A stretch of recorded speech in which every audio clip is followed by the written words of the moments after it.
Welcome to the Modernize or Die podcast, CFML News Edition, where we keep you up to date with everything going on in the ColdFusion community. We'll share the latest news on events, releases to engines, frameworks, libraries, and tools, as well as spotlighting quality content from the community.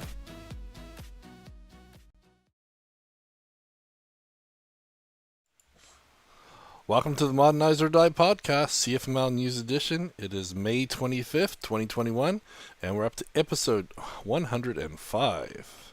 We are CFMLing and we are newsing. So much newsing right now. There is quite a bit of news going on lately. We're in a conference season right in the middle of it, so we got quite a bit of that today. We got a few other interesting things. Should be like from the Newsies musical or something, you know?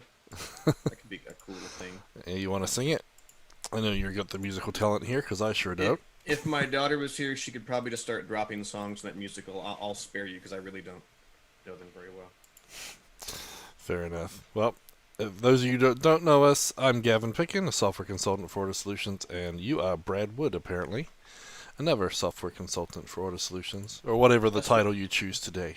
That's what they tell me. Yep. Well, let's thank our sponsor, Ortus Solutions, because without them, we wouldn't be able to do this podcast.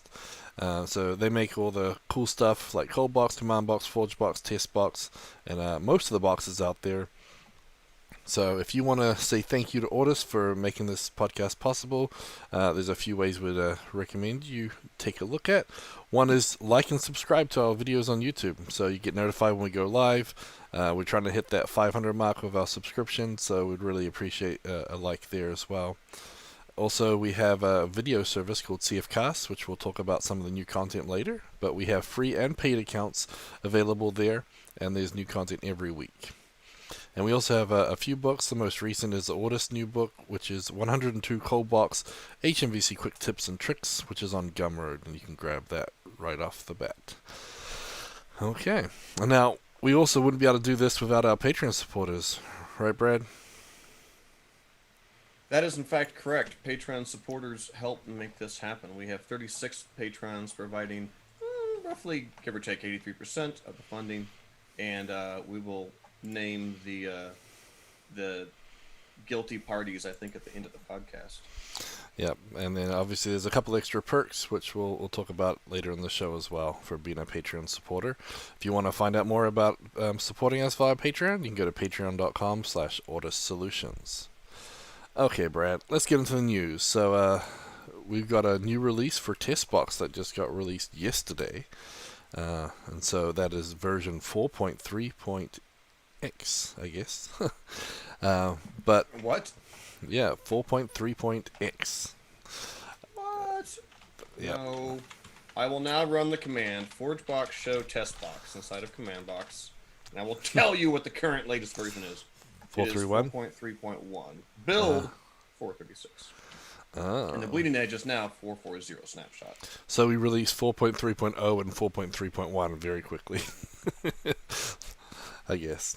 Anyway, so yeah, obviously just to install it using CommandBox, just to install TextBox and do --save dev. And remember, if you are installing dev dependencies, use that --save dev, and that way when you do install --production, you don't get all the things that you shouldn't have in your production server that already does production dependencies. So anyways, there's a bunch of new features in there. We have a blog post on the Ortus website telling you all about it, but we're working on quite a few things now. And I guess there's a simple reporter that can tie into your code editors now, so when you click on it, it'll actually go straight to that line of code that failed in your test. It's kind of neat. So I know Luis has been working hard on that as he's been rolling out the ContentBox updates. So 4.3 is out, and then we'll share the link to the blog post in our show notes and in the live chat too. Now, next up, we actually have a tweet from Brad, but I thought it deserved mentioning in the news and events. So you want to tell us about this Java 16 and why it doesn't play nice with ColdFusion? So, I'm old enough to remember back when Java was this thing that would release like Internet Explorer like 3.0, and you have like a 6-year window, and then the next version would come out, right? Nowadays, in the modern and fast world where, Chrome releases twice a day, Java is on like this 6-month cycle, right? And Oracle's kind of deprecating stuff left and right. And so if you've noticed, I test a lot on Java 14 locally, just because that's one of the last ones I'd updated to. A lot of times when starting Lucee server, you'll see in the logs these deprecation warnings about illegal reflective access and how it's going to eventually be blocked in a future version. Well, Java 16 is that future version. So, and of course, these are all kind of intermediate releases. Java 11 is still the LTS or long-term support release. So we have, 12, 13, 14, 15, 16 are all little tiny, Java releases, none of which are LTS releases. And so in Java 16, Oracle finally tightened some of those screws, and those warnings about illegal reflective access turned into now it's blocked by default. And so Adobe ColdFusion and Lucee tend to do a lot of Java reflection behind the scenes, and especially the Apache Felix framework, which is now core to both Lucee and Adobe ColdFusion 2021, is all about the Java reflection. And unfortunately, some of those behind the scenes behaviors are now blocked by Java 16 unless you work around them with certain JVM marks and stuff. So what that means for you is none of your ColdFusion stuff works on Java 16, period. So yeah, I put in a ticket for Lucee and a ticket for Adobe. Adobe has a bit more strict support. They'll officially say we support this version. Lucee's kind of like, yeah, sure, if it's out, I guess we support it. Let us know if it doesn't work. So I let them know it doesn't work. There's a bunch of issues there. So make sure you don't have like a wide open, just update my server to the latest JDK kind of thing going on. Like if you use Homebrew or apt-get on Linux and you just pull on latest JDK, use it with ColdFusion, you might get a nasty surprise if you suck in Java 16. So on production, I definitely recommend your pin to Java 11, and it'll be interesting to see on what kind of time frame Adobe and Lucee address that. Java 17 is supposed to be the next LTS release. We'll see how that works. But anyway, just to let you know, there's a lot of stuff being shaken up as expected, as promised in the newer Java versions, and so it'll be interesting to see what kind of scrambling our CF engines have to do to get support. So Yeah, Charlie, Charlie. on 11. Yep, Charlie just mentioned that. Yeah, for now, CF folks can ignore all but Java 11 and 8 until the next LTS, which is 17, as you mentioned, comes out. So Exactly. Unless you want to live on the edge, pin it to Java 11. yep, better be safe And of course, sorry. Java 8 is still also an LTS release as well, and is still supported. However, on that note, there's talk of Lucee 6.0 dropping official support for Java 8. It'll probably still work. It just won't be officially supported. So that'll be interesting as well. That happens. When would Lucee 6 be out? Any word on your magic? You know what? I can't even figure out when Lucee 5.3.8 is going to be out. It's been a 7-month plus release cycle for 5.3.8. They're on release candidate 4 now, and there's always just one more thing they want to fix. I know that Zach Spitzer is helping PM Lucee is on a warpath to try to get Lucee 6 out. I also know, I'm old enough to remember, as Ben Shapiro says, when Lucee 5 took like 2 solid years to actually come out. So I don't know. Supposedly there's not actually any loader changes in Lucee 6, so maybe it's not as big of a shakeup, but I know that major versions tend to kind of get stuck in a giant, loop of just adding one more thing. So I personally, this is just Brad Wood's opinion, I think Lucee 6 could be a year away easily, but that's hopefully not. Maybe things get in gear, but I mean, it's taken 7 months to get a minor release for Lucee 5.3.8 patch release. So I wouldn't dare bet a single penny on when anything will come out. Yeah. But we do have a pretty good idea that Java 17 will be out in about 6 months, because Oracle's actually been pretty much keeping on pace with cranking out the Java releases. So I have a feeling Java 17 will be the next LTS release quite a while before Adobe and Lucee have support for it. But we'll see how that works. Yep. Long story short, you don't have to worry about getting rid of Java 8 just yet for Lucee, because you can probably stick on the 5 branch for quite a while too. I know a lot of people use 4.5 for a long time as well. So anyways, so that rounds up the Java stuff. Don't use 16 because you can't. And hopefully, yeah, they jump on it. Charlie's like his money's on Adobe not paying attention to this and finding out when 17 comes out and everything's broken. Well, That'd pretty a good bet too, Charlie. That's why I put a ticket in the Adobe tracker.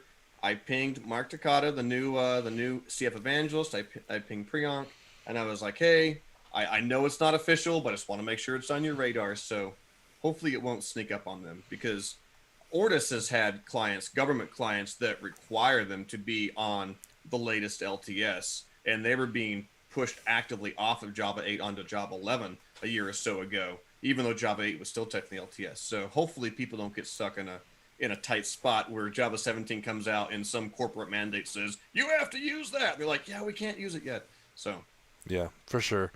Well, hopefully the tickets do the trick, and yeah, Mark is definitely on the warpath. He's doing a great job so far as a new product manager, so hopefully that's a good sign. Speaking about Adobe, in case you missed it, their 7-episode Adobe webinar series on API creation and management finished yesterday. So we had 7 different webinars, I guess, not episodes, but yeah, 7 different webinars from Brian Sappy. Great content for API creation management. And so I'm looking right now. Let's check it out on my shared screen for those watching. How many videos do they have in this series right now? So right now there's 2 in the API series, so we're still looking for some more. There is 7 total. Hopefully they'll bring the rest of them back as they get them released. So but yeah, some good content there, and APIs are the thing these days, so good to see Adobe supporting that and getting good content out there. Also, in case they missed it, Brad, you had a webinar last week. How'd it go? I did have a webinar. We had it. I talked. I said things, and people attended. Yeah, it was the What's New in CommandBox 5.3, which really included 5.1 and 5.2. I had a whole page of features I wanted to cover, and I literally made it about halfway through them in the hour's time. So the recording is already on CFCasts, I believe. Yep, I'll share the link to that. But there's all sorts of stuff, like the super amazing JQ stuff that Scott Steinbeck helped me with, that I didn't even get to talk about. So the first thing I talked about in the webinar was the fact that the CommandBox docs, commandbox.ortusbox.com, have a new release history section that has consolidated release notes from every version of CommandBox starting with 1.0. So if you want to go see some of the things I didn't even get a chance to look at, you can go to that release history in the CommandBox docs. You can click on the 5.1, 5.2, 5.3, and that pretty much covers everything I was going to talk about. So cool. That was that. Yep, so very cool.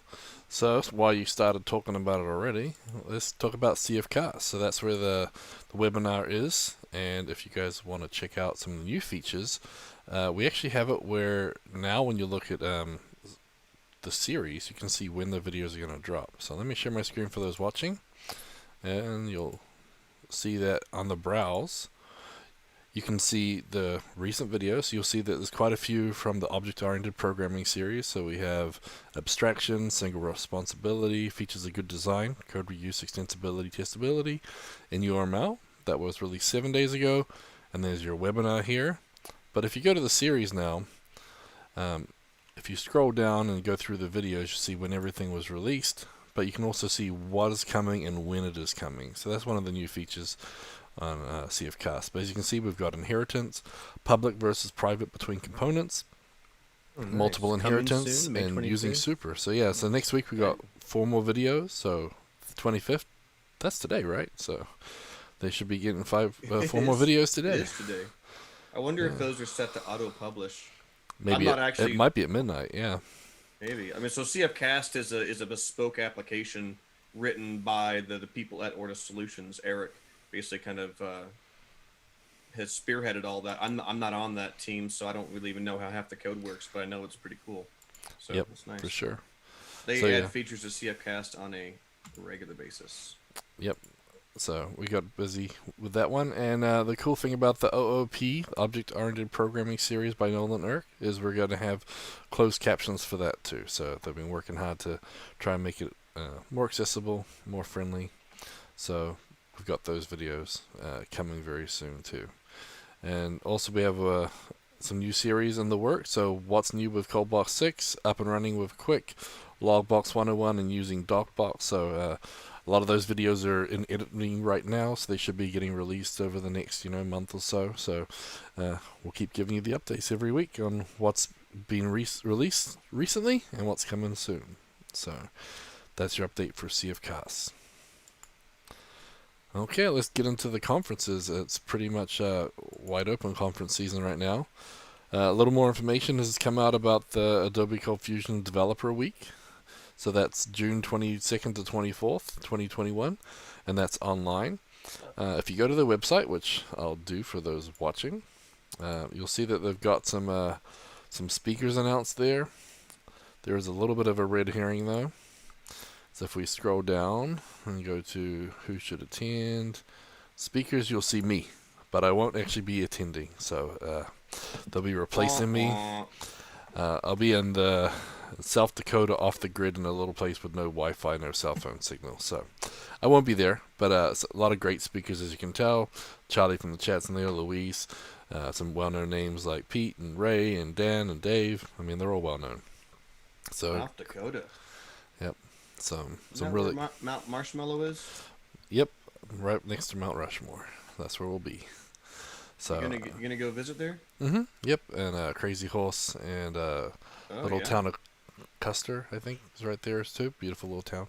My wife There's some loves nice places there. My family went out a few years ago and we found this little cabin we stayed at right there outside of Keystone. It was in the middle of nowhere and it was great. Yep, pretty cool. Well, you'll be having so much fun. You won't be at I won't be here. Adobe event. Nope. Nope. So a lot of good content, and if you follow them on Facebook and Twitter, I think more on Facebook to be honest, they've started announcing what the talks are and when they'll be. So Ben Adele is coming out of his shyness and actually presenting too. So there's a couple little sneak peeks about what he's talking about. Won't this be Ben's first time actually presenting? He says he hasn't presented in a long time, but I think at conferences it might be his first time. Yeah, I'm not sure. I don't recall like a conference he's presented at. People are always like, Ben, you should present. He's always like, oh no, I couldn't possibly. Yeah, so I think they finally convinced him. They voluntold him he was doing it, and so he'll do fine. Yeah. Ben, if you're listening, the reality is nobody even knows what they're talking about. We just get out there and say stuff, so yep. Forget about it. Pretty much, and I mean he is the premier blog for ColdFusion stuff. It's the one that everyone seems to know. So he should know something about what he's talking about. Apologies if you mentioned this and I wasn't listening. Did you mention Jorge's message a few minutes ago in the chat talking about the language translations they have going on CFCasts? No, I didn't, because they were having their own little conversation in lots of different languages in there, and so I missed it. Busy today. It is. So yeah, they're working on doing translations for CFCasts. Where the Vimeo we use to host the videos, you can create these files with translations that sync up with the video, and they're adding English captions, Spanish, and Portuguese. So you can watch like the OOP series with Nolan Irk. But if Portuguese or Spanish is your primary language, you can have custom-made translations that people have actually typed and double-checked that show up in sync with what he's saying in the video. So that's pretty cool. We're trying to make the CFCast stuff as accessible as possible. Yeah, very cool. I did not see that message, but good point. There is a language filter, so you can flick that on and off. So yeah, you can definitely do that. But of course, I can't find the advertisements for the ColdFusion Developer Week in Facebook right now, so I'll have to try and snapshot them. But hopefully that means that the schedule is coming together, and they should have like the full schedule announced pretty soon there. So keep an eye out for that. But again, June 22nd, 24th, so just under a month away. Bookmark that and get some good content. Okay, so we have some other stuff right here. In case you missed it, Google I.O. was last week, so that was May 18th, 20th.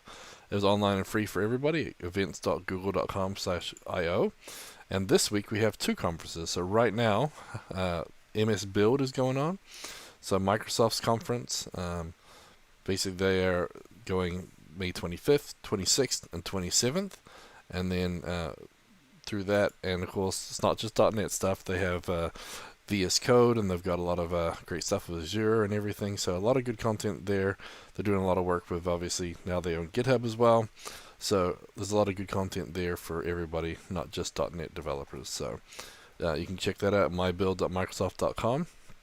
And again, when the podcast is over, go check that out. And then Thursday, we got Dockercon, Brad. You got to go check out some more brain-numbing Dockerness? Possibly. I'm busy talking about the panic monster in the chat. Uh-oh. Yeah, so...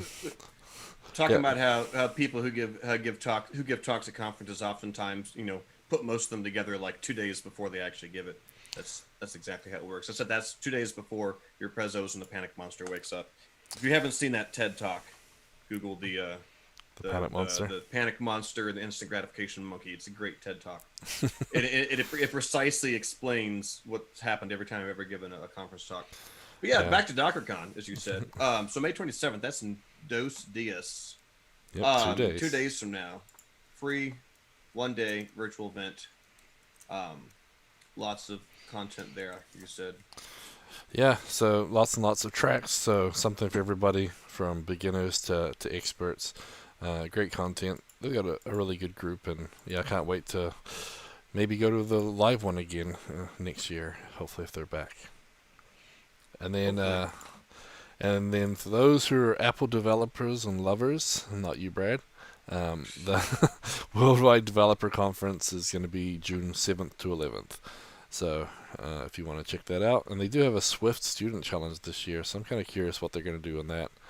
It's kind of neat. But yeah, so that's Apple Developer Conference. And then a little later on in the year, we've got Into the Box, and we've had a survey out there, and I'll share the link to the survey, but we're basically trying to gauge how many people would actually be able to come to the conference if we did it live in person in September for Into the Box in Houston. So it looks like we've got quite a few people have answered the survey. We really appreciate your feedback. We're number crunching a little bit now just to see, out of the people that are said they might come or not come, have they been to a conference before or not. But it's actually pretty good. It looks like some decent numbers. And like you said, Brad, 100% of the people you talked to today said they're definitely coming. Yeah, I talked to one person earlier today who said that sounded like it'd be a great conference. He'd drive down from Oklahoma. I'm like, there you go. 100% of the people I've talked to today said they would totally come to ITB. Overwhelming support. Yeah, we've been debating internally how to interpret the numbers. It's very difficult to get a feel for who would actually show up for an in-person conference. Because even our survey says, would you come? But what it doesn't necessarily say is whether or not the people saying, no, I wouldn't come, would have come in the first place. So, yeah. But yeah, I mean, anyway. we have some good numbers, though. But if you haven't filled out the survey, please do. We'd appreciate it, and that way we can make the decision. But yeah, would really like to do it in person if possible. And that's September. So what? 1, 2, 3, 4. Still 4 months away, it looks like. Yep. And hopefully, God willing, stuff will be nice and open all over the place. Yep. I don't know if international stuff will be open. That's really hard to say, but. Yep. It's Scott said he's already going no matter what, so he said he better tell Luis to make some room. Here we go, chats. Scott and Giancarlo. 100% of the people in the chat who have talked about that say they're going to go for sure. Yep, no, for sure. I mean, it looks like fun. A lot of us that were already planning to go to last year's Into the Box have flight credits, and that's another thing too. We're like, we have all those flight credits, we may as well use it, so we may as well, do it in person. And worst case, it's going to be an Ortus retreat, get-together party, hackathon. But would like to have you guys there too. So I think there's some people that might come if we were just like, hey, the Ortus people just starting around doing cool stuff for a week. I think people would just show up for that. Yeah, I was actually thinking we should just have an informal week-long hackathon hangout. Yeah, COVID's... week-long Ortus hackathon. Just come hang out and we'll build stuff. I bet. Yeah. I mean, I'd come to that. Yeah, I think it'd be fun. So, backup plan, guys. Oh, and we might do a conference while we're there. we could have like a race where it's like each of the major box products, like who can close more tickets. I'll have a CommandBox hackathon. You can have a ContentBox hackathon. Luis has a ColdBox hackathon. I'm Yeah. just saying it could work. It's possible. Yep, and obviously everyone who came would learn a lot about things because we'd talk through stuff, and it's good to have people hands-on in person. So, yeah. So backup plan, Luis. Hope you're listening. Yeah. So cool.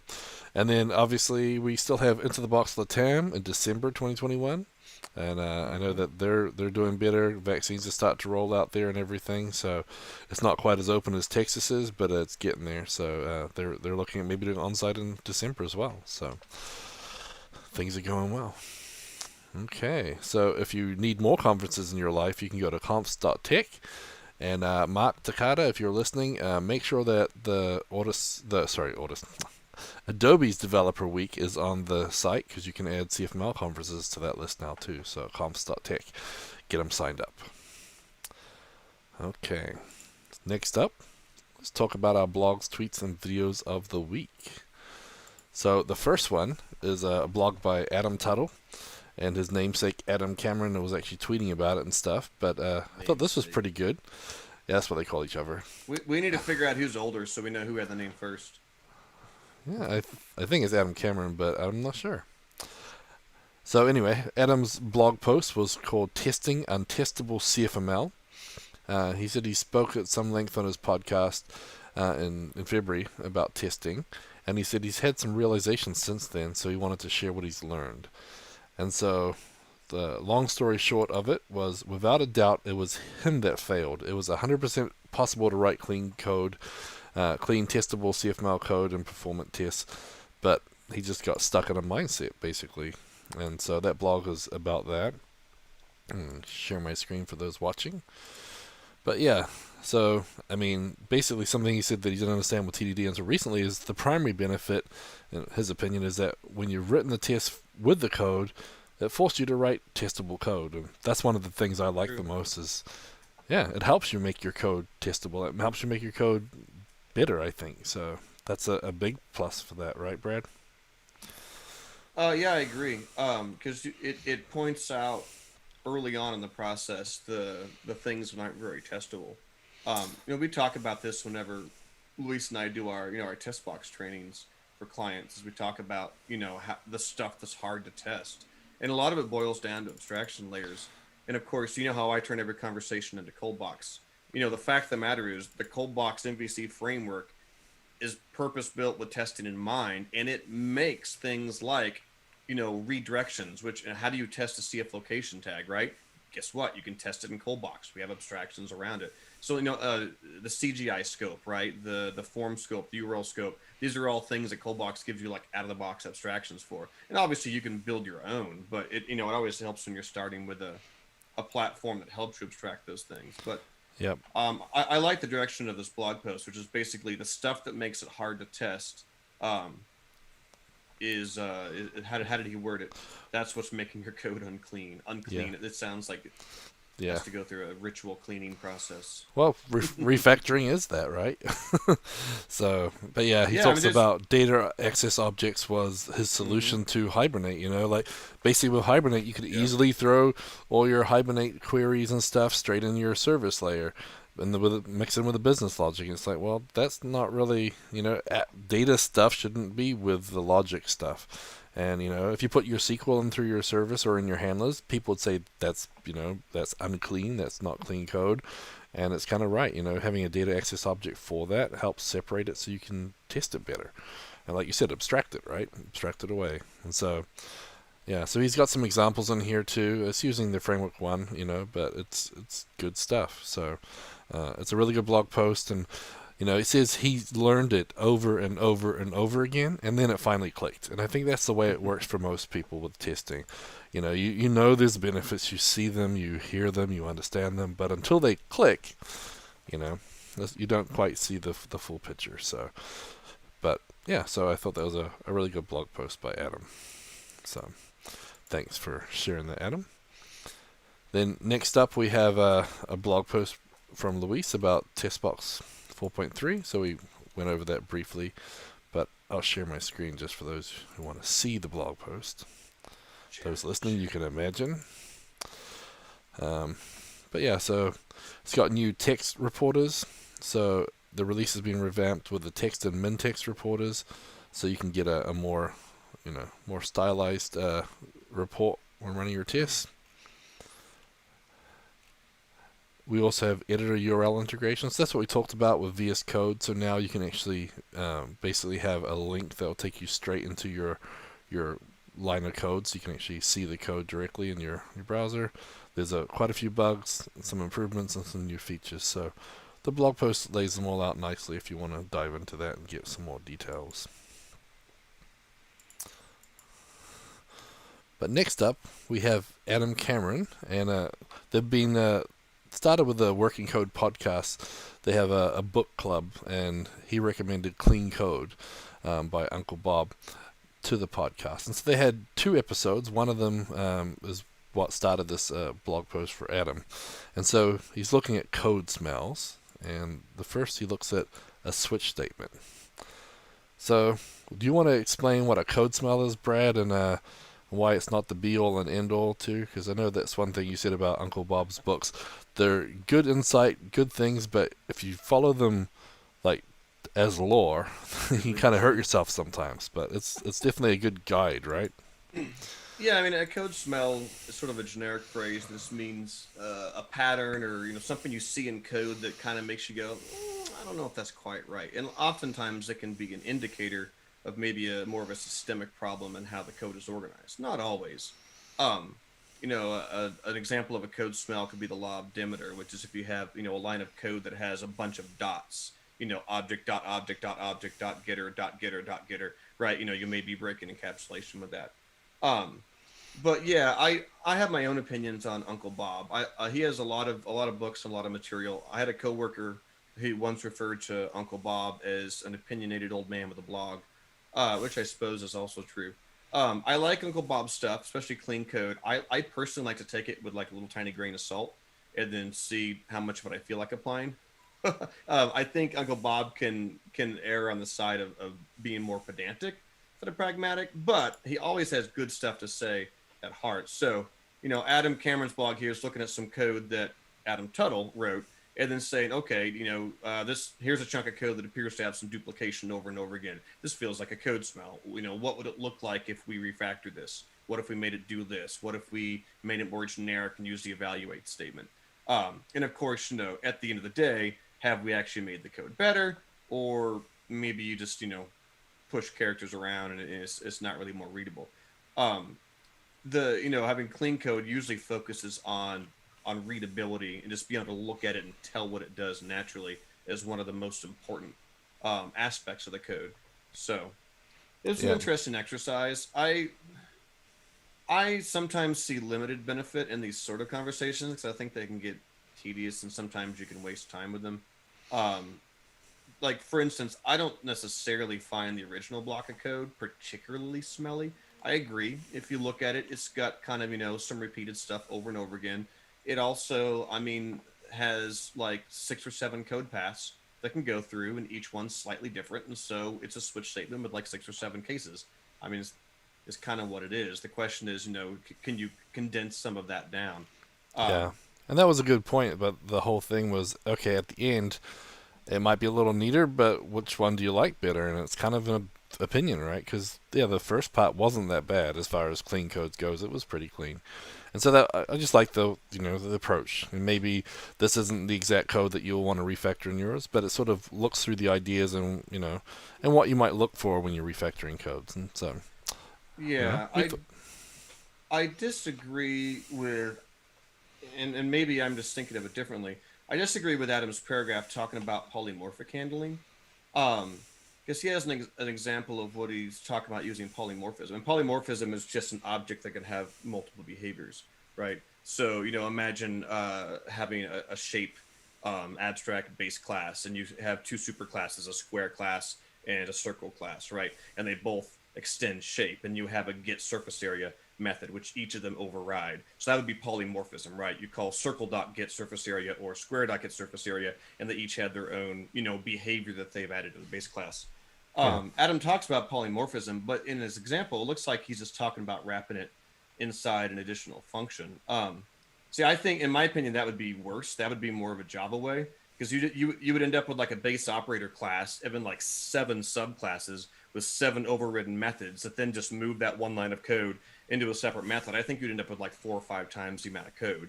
And overall, And Adam's, then more instances, right? And the instant loading is not always the best. right. So I mean, Yeah. Adam's sort of rule of his yardstick for the cleanness of the code seemed to be largely based on the number of characters and the amount of duplication.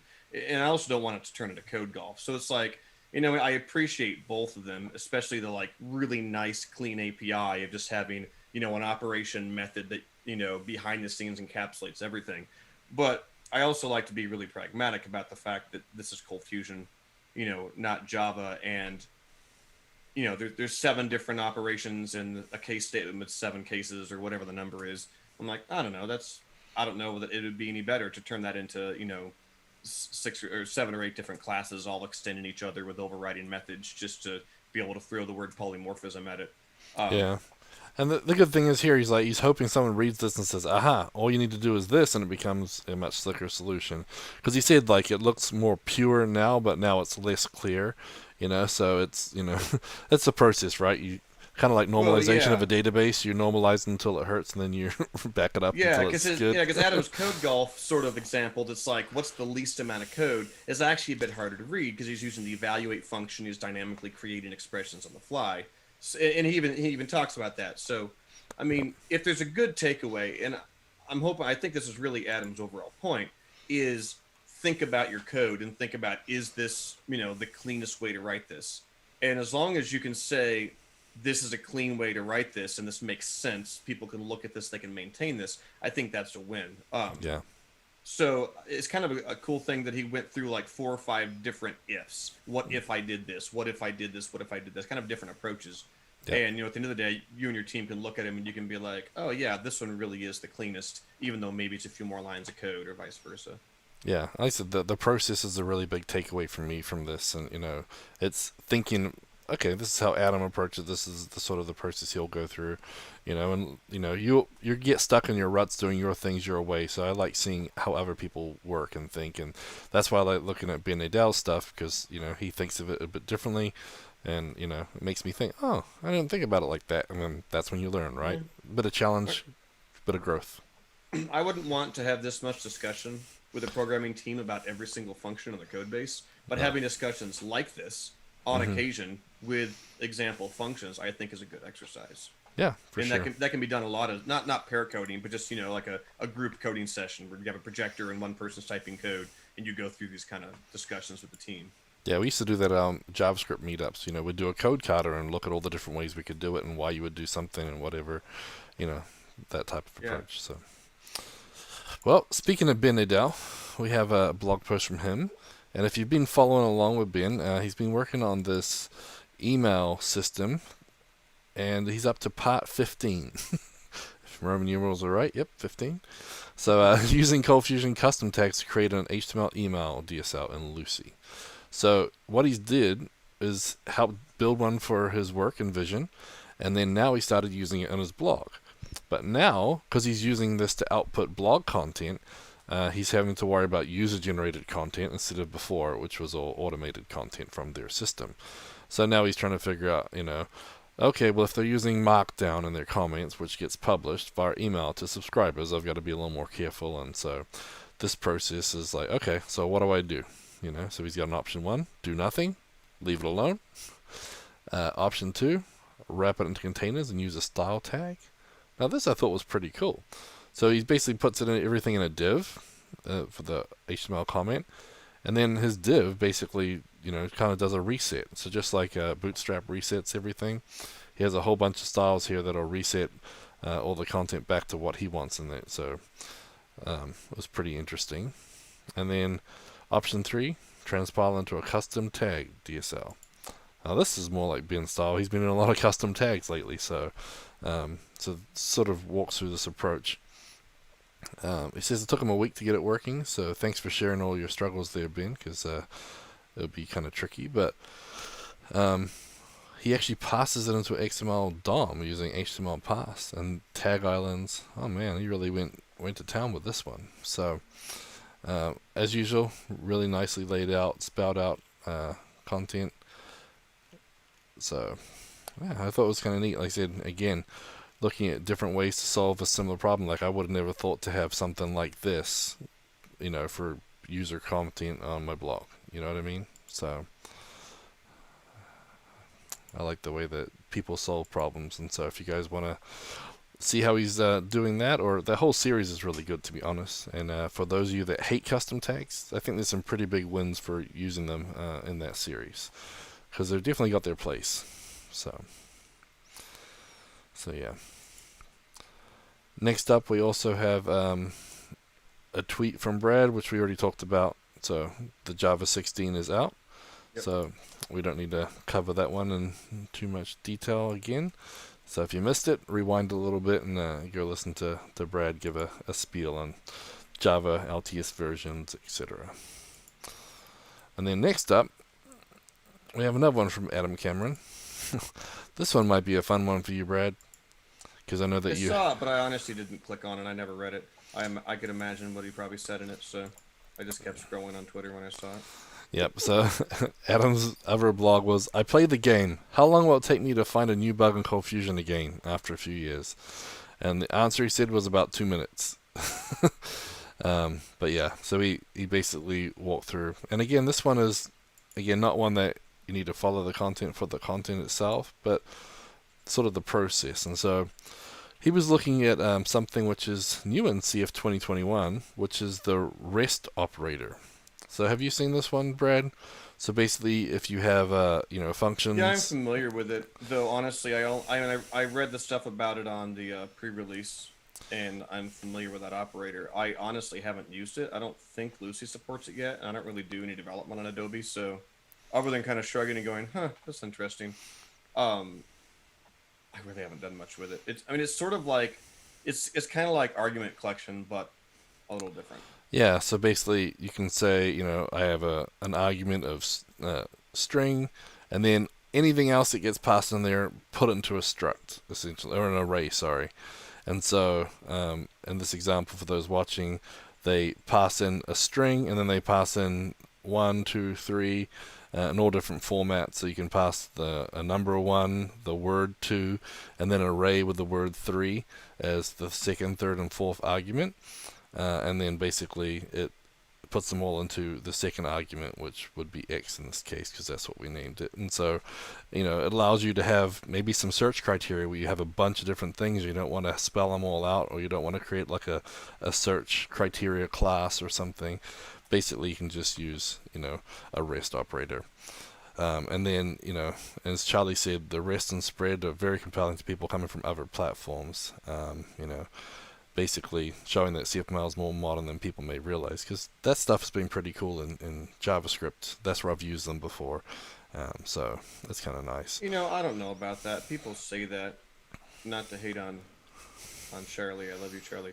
I only question that just because I've never once heard a JavaScript developer say to me, "Oh man, I'd totally switch to ColdFusion right now," but they don't even have a REST operator. Like, just never once have I ever heard that. To be honest, I don't think I ever heard a single person ever, even ColdFusion developers, being like, "Man, I wish we had a REST operator." To be really honest, I grouped this particular feature in a group of features that Adobe added in 2021, which I consider more like they flipped through like a JavaScript manual and were like, "Oh, that looks cool. Let's add that to ColdFusion." And I'm like, okay, like, do we need it? It's kind of interesting. Yeah, the spread one I'm not too worried about. I'm sorry, the REST one, but the spread one I use more often. That would be in ColdFusion. Yeah, I'm starting to use it a lot more. Okay. Or I guess if I'm using ColdFusion, and I don't think I'm about any projects I use in 2021 yet though. So, but yeah, the spread one is very nice. So I use it all the time in JavaScript, and there's a whole bunch of stuff that I do all the time in JavaScript that I wish I could do on ColdFusion that I can't. And to be honest, I want to write a library that does some of the stuff, because I always type them wrong too, because they always do them a little differently. But Slightly yeah, different. But yeah. Yeah. And anyway, so back to the blog post. So he's just working through, looking for edge cases, and basically he figured out that you can, with your arguments, you can give it a type, right? So you could do a string S and a numeric X if you're doing single arguments, but it doesn't actually work when you're doing with the rest operator. And so basically he found 3 different bugs. One is basically more of a, they didn't implement it. But the weird thing is if you start to mix and match like you did, ColdFusion just ignores different parts of your function definition. So I don't know what to do with this. I'm just going to pretend it's not there.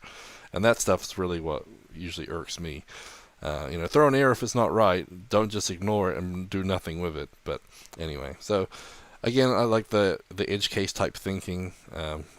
Obviously he went out of his way to test something and found some bugs, but it's just one of those things where edge cases are good for when you're in testing. I'm not particularly surprised that Adam found a bug in the REST operator. He may be like the 3rd person who's ever used it, so I wouldn't. If I were him, I wouldn't like spraying his elbow, patting himself in the back because he found the bug in a brand new operator that like all of 3 people have tried. So yeah, but Adam definitely has that edge case thought process, and that's why he's he does testing a lot. He thinks like that, and that's what I like about testing, is looking for the edge cases and and everything. So, but yeah, he does seem to plan the edge cases. That is absolutely true. Well, next up we have 2 podcast episodes. I've grouped them together. So with the Working Code podcast, episode 22 and 23, that's a clean code by Robin Martin. So they have 2 episodes talking about it, and that's what spurred on Adam's, basically blog post looking at that project of Adam Tuttle's. And so, if you want to have a look in here, see what they have to say, and they say they don't agree with all the concepts, but it makes the discussion pretty fun. So, I've actually read half of their book. I got to read the other half sometime. But yeah, I just like the fact that it makes you aware of different, different ways to solve problems, different ways to refactor that you may not use. And obviously, most of the examples are in another language. A lot of times they use Java, I think. So it's relatable, but yeah, not always exactly the same for ColdFusion. But yeah, I like the process, to look at your code and evaluate it and think, how can you make it better, cleaner, more understandable. So what's up next, Brad? What's up next is CommandBox 5.3.1 released. Have we not had a podcast since I released this? This is the blog post for it. Last week we announced it was released, and I added the blog post link after the show. Right. Because I think you asked me about it, and I said, oh yeah, I released it, but I haven't put the blog post out yet. A lot of times I'll click the button on the build process, and the next day I'll get the blog post out. Yep. So 5.3.1 is just a little patch update to 5.3. It mostly, it only came out about 2 weeks after 5.3. It mostly contains some regressions that were fixed, or some fixes for some small regressions in 5.3. Specifically, I have a little workaround that broke the .env module for people that updated because it's an underlying Wirebox update. I have some validation in like the table printer when you try to print, an empty array and stuff. I have the table printer was supposed to read a file and that wasn't working right. We have that fixed. But there's actually a few new features. The 2 main ones. Well, I have I updated a bunch of the Java libraries. They're the 2 main features are the libdirs directory. When you start a server in your server.json, you have app.libdirs. You can point to a folder of jar files. That used to only load jar files in the root of that directory, which really kind of sucked because when you use the jar endpoint in CommandBox, by default, it sticks the jars inside of a subdirectory. And so there wasn't an easy way to have CommandBox install the jar and to have the CommandBox server load the jars. So the libdir setting is now recursive. It'll find all the jars recursively in subfolders and load them up, which gives you a bit more flexibility on that. And then the print table command got a little brother. Well, actually, the print table command was new in 5.3.1, wasn't it? Because 5.3 had the print table helper, and then Scott Steinbeck helped me actually wrap it up in a command. So you can basically pipe like any JSON imaginable. It doesn't even have to be JSON. It could be a simple value. But you can take, an array of structs, an array of arrays, a query object, anything in JSON form. You can pipe it into the print table command and you'll get an instant little pretty ASCII art table generated in the console. And that can be just for playing around in the CLI or inside of like jobs and builds that you have running and you want to be able to like, generate a quick and dirty little report. You can control what headers show up. And then Scott Steinbeck also added another super cool little guy. I didn't get a chance to even talk about this one really in my webinar, which is the Sql command, which started growing as like a big like bolt-on of functionality on print table, and finally we're like, you know what, let's just make this into its own dedicated command. The SQL command in CommandBox, you can pipe again any JSON you want into it, and we'll marshal that JSON into a table. And then you can run on-the-fly queries with a select or a where or an order by or a limit to manipulate that data on the fly. And then you can either redirect it to a file or pipe it onto the print table command. So one of the simple little examples in the release notes is catting out a JSON file, piping it through the Sql command to do some manipulations on it, and then pipe it into the print table, and you get this nice little tabular representation. So it's kind of fun to see JSON becoming kind of a first-class citizen of the CommandBox CLI. It has been for a little bit, to some degree, but this stuff makes you gives you even more stuff you can play around with it. And I see you got the blog post pulled up there. Yep, and we went over a little bit of it. We actually used a quick little demonstration last week on the Sql command because we talked about Scott's new CommandBox convert command as our ForgeBox muscle of the week. And so, yeah, but this has got a lot more detail and does a lot more justice to it than what I did last week. So definitely check out this blog post for more information. Yeah, and there's a couple little tiny things in there that are fun. Like if you deal with XML inside the REPL, it's formatted nicely on the output. I mean, stuff like that happens because I was using the REPL to play with XML, and I was like, oh man, this sucks. I can't read it. I should make this be formatted. Yep. But anyway, sure. You should be safe to update straight to 5.3.1, or if you're on 5.3.0, go ahead and pull your stuff up to 5.3.1. I was really hoping that Lucee 5.3.8 would come out, and I could have 5.3.1 have the latest version of Lucee, which I also was hoping it would come out for 5.3.0, but I finally gave up on it. And CommandBox 5.3.1 is still using Lucee 5.3.7 because I like to stick with a stable version. So if and when Lucee ever drags 5.3.8 into a final release, I'll probably push out a patch that has that just because it's super stable. I've been using Lucee 5.3.8 locally for months now, the release candidate builds in CommandBox, and it's really stable. So. Yep. Anyway. Luis made a crack about you and your Simver, like you're releasing new features in a patch. He's like, that should be a minor. Yeah, I know. I don't strictly follow the release rules when I release stuff. Yeah, I am aware of it. I also don't really care. Yeah. Okay. Well, next up, you had a tweet about the Lucee Microsoft Jdbc drivers and how they dropped a whole bunch of new versions on April 30th on the extension, and they're all broken. So, well, I don't know if they're all broken, but I know that there's a ticket with a bunch of Me Too comments of people saying, "Yeah, these don't work." So, beware. But yeah, if you look at if you go to downloads. Oh, geez, I can't type. Download.lucee.org. And you scroll down to where the Microsoft SQL Server vendor Microsoft driver is, and you look at the release history, you can see there was like 15 or so brand new versions of the Lucee extension, which packages the Jdbc drivers, that all came out on April 30th. Which it's been 25 days now. I think I tweeted this and it was only about 2 weeks old. But anyway, the Lucee had gotten way behind on releasing new versions of the Jdbc drivers from Microsoft. And so it looks like they just dropped like 15 releases. But if you look at that LDAV 3492, it looks like they don't work. And there's like 4 or 5 people all going like, yeah, us too. We updated this and it's just broken out of the box.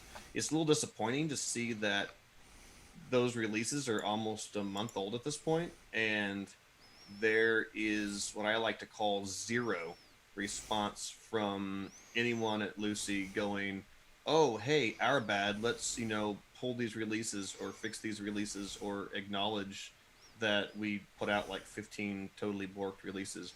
So I don't know what's up with that. That's not really super cool. The good news is that Lucee extensions have a completely separate version lifecycle from the core of Lucee, which means you get to choose what version of extension you're on, and you can just pin yourself back to a working version, which is not something I can say about Adobe ColdFusion 2021's modular architecture. But anyway, so just buyer beware on that. If you're in your Lucee admin and you're like, oh look, there's an update available for my Jdbc driver, click. You may get a boom there. So a lot of people won't hit that and they won't realize there's a ticket in. So I just wanted to make sure people were aware that there were users running into issues there, so they wouldn't get caught out in the cold with it. Cool. Well, next up we have another tweet. This one by Zach, but of course you are mentioned. So you and Zach were brainstorming through a performance issue almost a week ago. And you found a 8 to 10% performance improvement when running Lucee test cases as an example. And apparently he says it's funny what you can achieve by commenting out one line of code. For sure, my code worked better that way. It's interesting. Now, I don't know how indicative the Lucee test cases, and when Zach says the Lucee test cases, he means the actual test suite that's part of the Lucee build. I don't know how indicative that is of a normal application, right? But yeah, Zach and I were talking about TextBox performance. So some of the newer versions of TextBox run a few seconds slower, and we're talking about test cases that take a couple minutes to run. And so I created a super simple TextBox test suite that did nothing but just had like 1,000 or 10,000 empty test suites, just a bunch of closure executions basically behind the scenes. And then I used the Fusion Reactor profiler, ding, ding, ding, product placement, which is amazing. And in that particular case, I saw that a huge percentage of that sort of, I mean, it's a very contrived example, right? But a very large percentage of that contrived example was spent behind the scenes with Lucee trying to parse incoming strings to see if they were a number. And the parse double function in Java can be very slow if the thing you're trying to parse is not a number, because it actually throws an exception internally, a number format exception or something, which then gets, caught in a try catch, and then the code goes on and does something else and says, okay, never mind, it's not a number. And so Zach and I kind of springboarded off that, and we were asking, well, how can we optimize this, right? Because, tens of thousands of times, Lucee's internally saying, is this string a number? Okay, never mind. No, it's not, right? And then, the more we looked at it, the more we were like, why is this code path even running? There's actually no way this would ever be a number in this particular case. So it's actually, Lucee shouldn't even be running this code.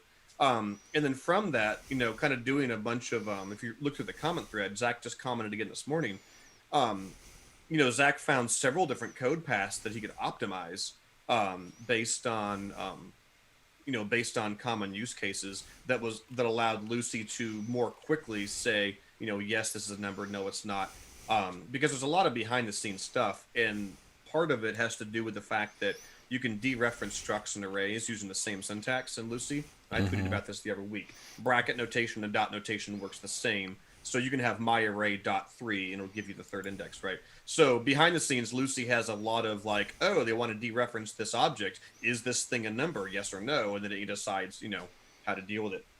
So yeah, Zach and I found a whole bunch of interesting little, kind of shortcuts we could put into Lucee. Now, how much these will affect your application? I don't know. I mean, it might be minor, but particular chunks of code that hit that code path thousands of times, it added up potentially to seconds. So it's always fun to kind of dig those things out and find the little improvements. Yep. Okay. So next up, we have a new item on the list. Getting started with a fusion reactor with Brad Wood. Now, what? I never heard about this one before. Brad, what's going on here? That's because I just added that to the show notes a few minutes ago. If I had a glazed over look in my eyes while you were talking earlier, it's because you always do. I was actually chatting with Charlie Earhart, finalizing the session so we could get the links in here for the podcast. I've been talking to Charlie for a few days about doing this. So basically, I did a training for an Ortus client a couple weeks ago. They basically had Fusion Reactor licenses. They had performance problems, and they had no clue where to start. They didn't really know anything about Fusion Reactor. They didn't know how to use it. They didn't know what in all the menus they should start clicking on to really, get going with it. And so I sat down with their team, all of their developers, and just gave them a hey, you've never seen Fusion Reactor before, this is like the 101 stuff you got to know. Really basic things. And so I reached out to Charlie and I said, you know what, this might actually make just a good talk, because I've actually had 2 or 3 clients that have come through Ortus recently that had Fusion Reactor licenses and said to me, we really don't know how to use it. We're not sure how to get started. Where do we look first, right? What do we do first? So I told Charlie, if you'd like, I could just, turn this into a little 45-minute, hour-long talk for people who maybe have a Fusion Reactor license and they're just not sure how to get started on it. Cool. So that's basically what this is. If you're already pretty familiar with Fusion Reactor, this might be a bit of review, but I'm just going to show you, obviously Fusion Reactor has like 1,000 features, right? This is the getting started stuff to kind of get your feet wet.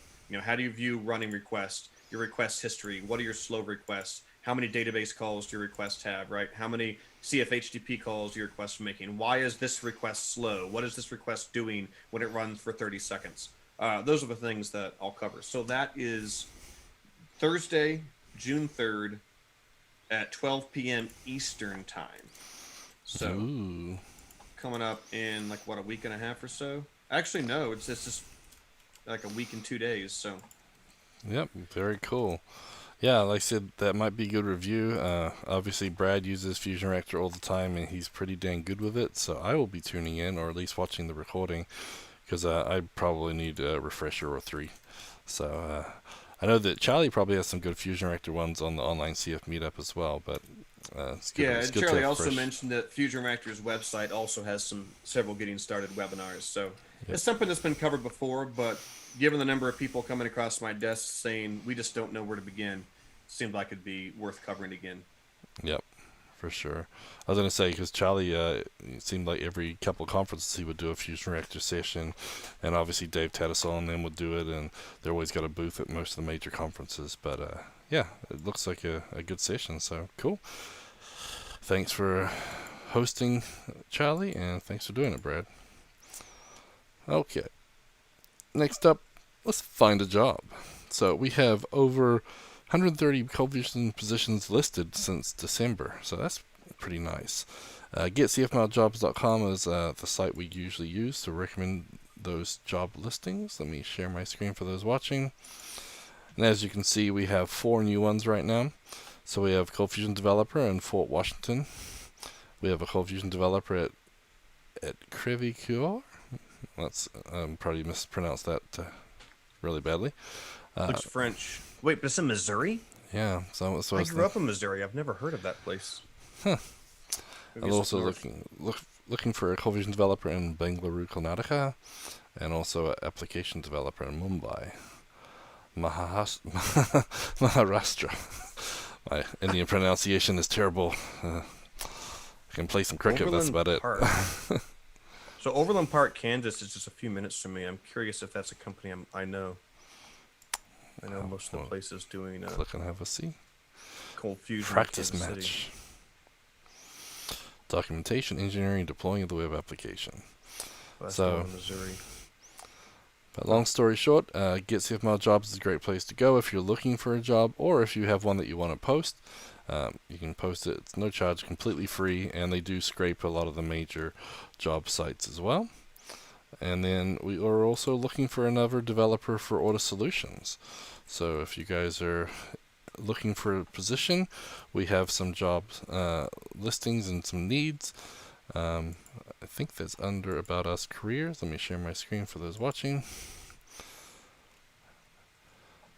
So here's more detail. U.S. time zone availability is a must, and a citizen or resident with a work visa is a must as well. A lot of the projects we're working on require those. So, but again, pretty broad experience. And Luis even said last week, we don't even have to have ColdFusion experience, but obviously most of you listening will probably do. A good developer can learn ColdFusion pretty quickly. So, but yeah, so a good description there. If you guys are looking for a job, let us know, reach out, and yeah, we'll start that process. Okay, so that's our jobs for the week. Next up, ForgeBox module of the week. So I actually heard about this one with the podcast and Adam Cameron's code review for Adam Tuttle, because there's a new project called Semaphore by Adam Tuttle, and it's up on ForgeBox. Semaphore. And so Semaphore is a minimalist feature flag engine for CFML apps. Now, it is early days. Danger. He says he's just begun working on this project. It's not really useful yet. Contributions are welcome, though. But I wanted to highlight it because, this is something that Ben Nadell talks about a lot, feature flags. They use Darkly for feature flags in Envision. He's always talking about them. And so Adam Tuttle's working on something, and he's like, he created this because he got fed up trying to implement Flagsmith or Split IO in his app. Basically, they both want you using Java. They think you should be using Maven. Their documentation's not very useful. And basically, why can't they just host it themselves, sort of strike three. So, yeah, so basically he walked through, and he also includes what's not included and may never be, and what is included, So rules engine, a DSL for defining flags as data, methods for flag CRUD and evaluation, and a comprehensive test suite. So I thought this was a good one, since Adam Cameron was looking at it and looking at the tests, and we were talking tests everywhere, so this is a good testing one, and you can see right here, the tests are currently passing. So if you do any work with it, you can get that up and running. Sorry, it looks like Dom Watson has also already contributed to it. Yeah. It's kind of cool. I never realized this. I've heard the word semaphore a lot in terms of programming. I never realized that the original definition of semaphore is a system of sending messages by holding the arms of two flags or poles in certain positions according to an alphabetic code. Which you've seen like pictures of a person with two flags in all different positions. Yep. I never realized that was actually the original definition of semaphore. Of course, in computer science, a semaphore is a variable, is from Wikipedia. Variable or abstract data type used to control access to a common resource by multiple processes and avoid critical section problems in a concurrent system such as a multitasking operating system, which of course is the use case I normally hear, like semaphore locks or something in Java. But that's kind of cool. I like the reference to the flag-based, signals. I didn't even know what it meant. I was actually going to ask you, so there you go. You answered it before I asked. We've learned all kinds of stuff today. Yep. Yeah, this is kind of a cool library. There's not a lot of I don't know if this is quite like the same as feature flags. I know that Ben Nadell's kind of played with some of that, but there's not a lot of libraries in this space right now. Yeah. When I've done similar things like this, I've just used like a ColdBox, config setting, and just left it at that. And if you look at the README, Adam Tuttle actually has a little, why not just use config settings, and talks about why this may provide more flexibility, runtime changes and stuff. So that's because you could flag it to a company or a user, or there's different ways you can use your feature flag. So right, and so I like this. So he has like feature flags allow you to dynamically segment the user population. So you want to do something like, we want 5% of our users, or we want everybody in this company to get access to a particular feature. Or everyone who's accessed in the last week, or you can figure out who's your power users and hit them, and only people with this many projects or something, depending on what you're doing. And we kind of get that with some of our clients will do things with Docker where this Docker image is used for these people, this one's used for those people, because we just use something with Nginx and split them based on cookies or whatever. But this could be in the same app. Kudos to Adam Tuttle, not only for coming up with a fun new library, but publishing it to ForgeBox. Yep. So and I like it. Helped him figure that out. And of course, it's not that hard. He had to get his box.json set up, created his ForgeBox account, ran ForgeBox publish, bada bing, bada boom. He's got his package published out there. So so hopefully we'll get a few more people looking at it, maybe some more contributors, and we'll have a pretty cool package once it gets a little more development there. But and to be clear, this isn't a box module at all. It's just a straight up, ColdFusion package. But it's just on ForgeBox because that's where ColdFusion stuff deserves to be. Yep, for sure. We owe it to it. Your packages deserve to be on ForgeBox. Yeah, give them some cool frames. Okay, so that's our ForgeBox module of the week, Semaphore. And next up, we have our VS Code hints, tips, and tricks of the week. So this one I thought was pretty GitHub interesting. Actions. Nice. I didn't even see this yet. So this is not an official extension, but it's an unofficial extension to interact with GitHub Actions within VS Code. And I thought MS Build, GitHub, good time to talk about it. They may actually have something like this in the conference, but we're here presenting this instead, so we'll watch later. But yeah, so pretty cool. The good thing, features, one of the things I like is the autocomplete and documentation. Basically it has a built-in language server for full support for the workflow schema. So I know that with all these different workflows, each one has their own slightly different syntax and slightly different stuff. But yeah, so this one gives you some autocomplete when you're doing the YAML files. It has action parameters too, and little descriptions. So I assume GitHub has an API for all this? The extension appears to be half, just like, autocomplete will help you manage your YAML files. But I mean, they're pulling in like the run statuses. You can see the, current status of the jobs running. And that's nice because, so for instance, I sent another pull request to Undertow, JBoss Undertow yesterday. And I did all of my work in my local editors, VS Code, my, GitHub client. But then once I, lobbed the pull request up onto github.com, I had the tab open right here. I had to sit here on the website on the tab to look at all their 80,000 GitHub actions that were all running and see which one failed and click into each of them and get the logs. And it's looking like you can do that from VS Code. Yeah, I could just follow the status and see which ones failed and get their logs right from there without having to kind of move my workflow over to a web browser. So yep, and you can even open the workflows and trigger them right from inside the actions inside of VS Code too. So that's kind of cool. You can just trigger them. But yeah, we can pin workflows so that we can see which ones running. You see the little CI build thing, and it's got little checkboxes and stuff. And yeah, so I mean, it's pretty nice for an unofficial little GitHub thing. I'm pretty impressed. So I predict Microsoft will acquire them within 6 months, and then it'll be part of an official extension. Probably. I mean, they definitely have a lot of cool features that are built in, and but yeah, it's got 26,000 installs already. Small amount of stars, but they're 5 stars. 26,000 fans can't be wrong. Well, they can.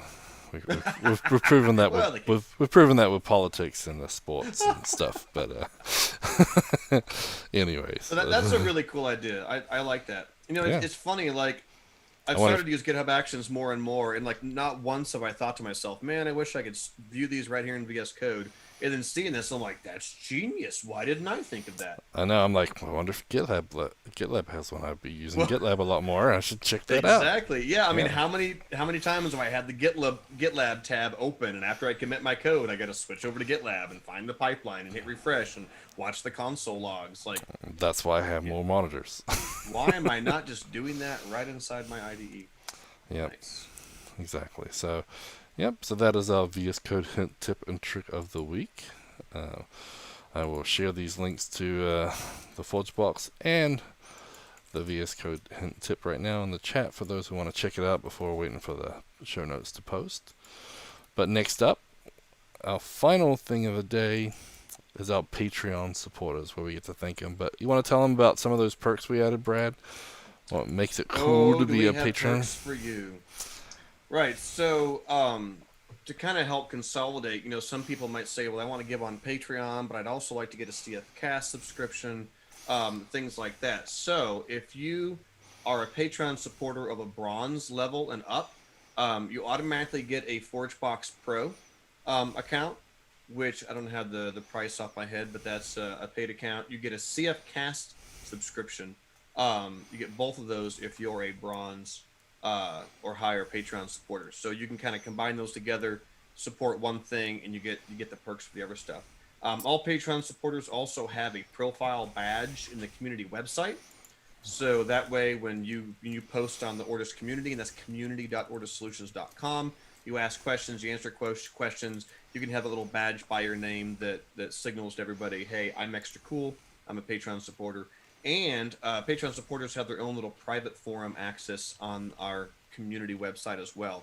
They can have internal discussions, or we might announce, some product releases or some special deals there first before they go public. So Definitely recommend checking out our packages, especially the ones that have some baked in perks. Yep, for sure.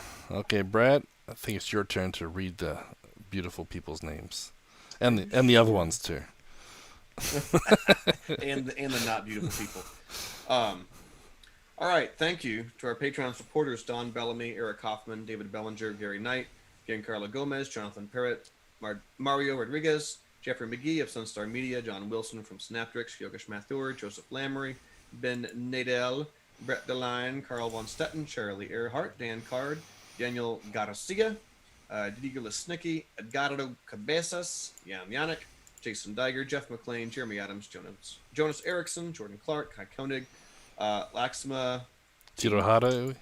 There you go. You do it. Leon, Sarah Mellis, Matthew Darby, Matthew Clemente, Mingo Hagen, Patrick Flynn, Ross Phillips. Is this me or has this list gotten longer? It has. It has. Scott Steinbeck, Stephanie Monge, Stephen Klotz, and Bill De Bruin. So there you go. Big thanks to everyone helping support the podcast and all of our open source products. Yep, for sure. So thanks everyone for tuning in. I know that the MS Build conference is going on right now, so we thank you for joining us for a little bit here. And for those who watching, don't forget about that conference. So that's Tuesday, Wednesday, Thursday, and Docker I think is on Thursday as well. So go check that out as well, and we'll see you guys all next week. Bye. Bye.